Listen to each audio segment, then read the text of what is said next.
Bonjour à toutes et à tous, étant en ce moment dans la vibe du Spider-Verse et étant un passionné de comics et ayant du temps de libre, je me suis dit pourquoi pas vous en faire une vidéo. Aujourd'hui, j'aimerais vous parler du Spider-Verse. Mais je ne vais pas simplement énumérer tous les Spidey différents. Non, ce dont je vais vous parler est du Spider-Verse dans les comics. Et ainsi vous proposer une certaine continuité et une meilleure compréhension de ce concept tel qu'il est dans les comics. Je vous parlerai en premier lieu de ce que je considère être les bases à savoir, et ensuite je vous parlerai de l'événement. Ce qui veut dire que dans cette vidéo, je n'évoquerai que les Spider-Man qui ont un rôle de premier plan dans le Spider-Verse. Du coup, sans plus tarder, commençons par les bases du Spider-Verse. Nous allons maintenant parler de ce que j'appelle la base de l'univers du Spider-Verse. Et pour ça, nous allons parler du run de Straczynski qui a introduit un personnage du nom d'Ezekiel. C'est un personnage assez mystérieux au début, car il semble connaître l'identité de Peter et semble en savoir beaucoup sur lui et ses pouvoirs, même sur l'origine de ses pouvoirs. C'est d'ailleurs ce même Ezekiel qui parlera pour la première fois du personnage de Morlun. Ezekiel met donc en garde Peter contre cet ennemi et proposera à Peter de l'enfermer dans un bunker pour que Morlun ne retrouve pas sa trace. Mais vous connaissez Peter, il va affronter Morlun et il perdra son premier affrontement contre Morlun. À la suite de cet affrontement perdu, il ira voir Ezekiel afin que celui-ci l'aide.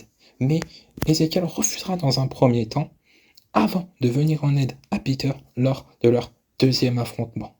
Ils réussiront donc à vaincre Morlun, mais à la fin du combat, Peter recherchera Ezekiel, mais celui-ci aura disparu. Maintenant que vous avez les bases, on va pouvoir entrer dans le prélude au Spider-Verse. Et là, il va falloir que je vous parle du Superior Spider-Man. Le Superior Spider-Man est né dans le run de Dan Slott. Et vous vous demandez sûrement, mais qui est le Superior Spider-Man ? Eh bien, je vais vous l'expliquer. Otto Octavius, un des ennemis de Spider-Man, est mort à cause de ses nombreux combats contre lui. Et avant de mourir, il va transférer sa conscience dans le corps de Spider-Man. Ce qui fait que Otto Octavius se retrouve être dans le corps de Spider-Man et apprend donc que c'est Peter Parker. Et Peter se retrouve dans le corps mourant d'Otto Octavius. Et ainsi, alors que Peter, dans le corps d'Otto, cherchait à regagner son corps, eh bien, un combat aura lieu entre les deux et le corps d'Otto va mourir et Peter aussi. Mais avant que cela se fasse, Peter, dans le corps d'Otto, trouvera un moyen pour inculquer, pour transmettre ses souvenirs à Otto, qui lui fera comprendre alors qu'un grand pouvoir implique de grandes responsabilités. Et vous vous dites sûrement, d'accord, très bien, mais quel est le rapport avec le Spider-Verse ?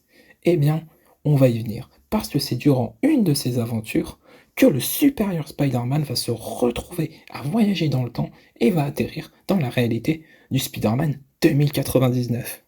C'est à partir de là que le Superior Spider-Man va prendre conscience de la menace multiverselle que représente Morlun et sa famille. On va avancer un petit peu dans le temps et on va passer par les événements liés à Original Sins, car c'est là que Peter Parker va apprendre que l'araignée qui l'a mordu a en réalité mordu quelqu'un d'autre que lui. Et on apprend que c'est une fille prénommée Cindy Moon. On apprend qu'elle se trouve dans un des bunkers qu'Ezekiel avait fait construire pour elle, et en apprenant ça, Peter va aller la retrouver, puis la libérer de son bunker dans lequel elle était enfermée depuis pas mal de temps quand même. C'est peu de temps après qu'elle soit libérée, et après avoir passé un petit peu de temps avec Peter, qu'elle deviendra la super-héroïne nommée Silk. Suite à ça, Morlun et sa famille vont sentir que un Spider-Totem spécial s'est libéré, qu'ils peuvent le sentir. Et eux qui sont basés sur la Terre 1 vont attaquer les différents Spider-Man grâce à la toile de la vie et du destin.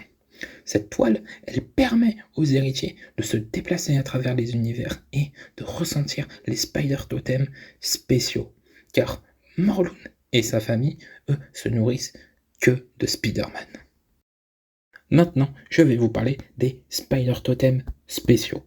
Il y en a 3. il y a Silk qui est l'épouse, Kane, un clone de Peter Parker qui se retrouve être l'autre, et le petit frère de May Parker.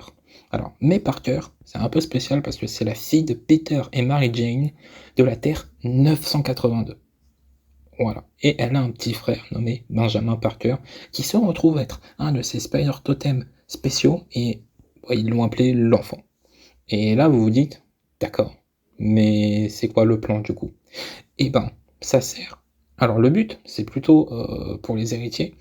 En capturant ces 3 Spider Totems, les héritiers veulent tout simplement détruire la toile de la vie et du destin.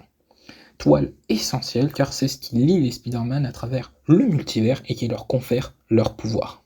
Après avoir libéré Silk et le petit Benjamin, Kane malheureusement meurt dans cet événement, une lutte féroce fait rage et la Spider Army, comme on les appelle, vont réussir à arrêter Morlun et sa famille. Suite à leur victoire, ils vont envoyer la famille parce qu'ils ne vont pas les tuer. C'est contraire à leurs principes, sauf pour le supérieur Spider-Man. Ils vont les envoyer dans un monde radioactif touché par la guerre auquel les héritiers sont particulièrement faibles. C'est comme ça donc que se termine l'event du Spider-Verse.